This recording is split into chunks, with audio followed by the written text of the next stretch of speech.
आजर बड़ खबर चाइना रे द्रुत गति रे कोरोना बढ़ी चलुछि। टेस्टिंग चली सब चलुछि किंतु चाइना सरकार मना कर दउछि जे आम देश रे एमती कोरोना बढ़ी चालुनी आउ एबे कोरोना रो आक्रांतक संख्या बहुत कम अछि 10,000 रु कम अछि किंतु एक्सपर्ट रो कहिबा कथा जे 10 लाख रु ऊर्ध्व कोविड आक्रांत होइछन्ति चाइना रे आउ चाइना सब खुली कर दैछि एबे देश विदेश को जीवा आसीबा सब कटकड़ा हटाई दिया जाइछि कोविड रो प्रोटोकॉल जेते थिला सब हटाई दिया जाइछि आउ कोरोना अन्य देश रे बढ़िबा पई आशा करा जाइछि।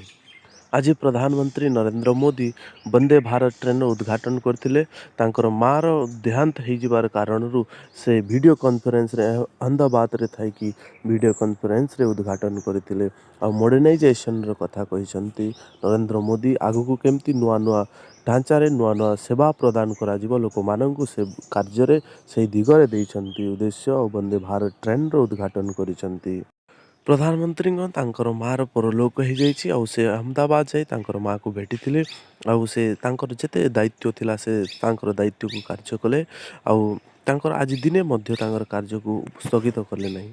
भारतर external affair minister S Jaishankar कहते भारत को गोटे मैन्युफैक्चरिंग हुब बनवाई तांकर गोटे लक्ष्य रही आशा कर 2025 सुधा से लक्ष्य पूरा हो। भारत को आसुवा देश विदेश समस्त लोक जो एयरपोर्ट रे आसुचंती देश विदेश को जेन्युइन सिक्वेंसी टेस्ट करा कोविड टेस्ट करा बिना टेस्ट से माने किसी जाई परिबेनी मास्क लगातु सेफ रुहतु।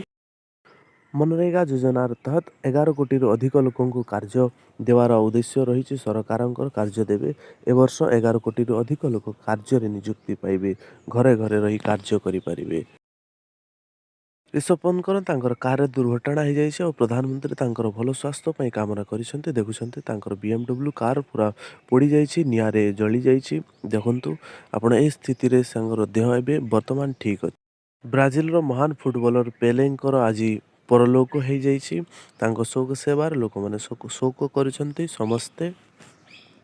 भारतर सबुठारु बड़ अंडरग्राउंड ट्रेनर कार्य समाप्ति है। आम चैनल को नुआ आसचंती तो आम चैनल को सब्सक्राइब करंतु जेमती नुआ नुआ खबर जानी पारिबे।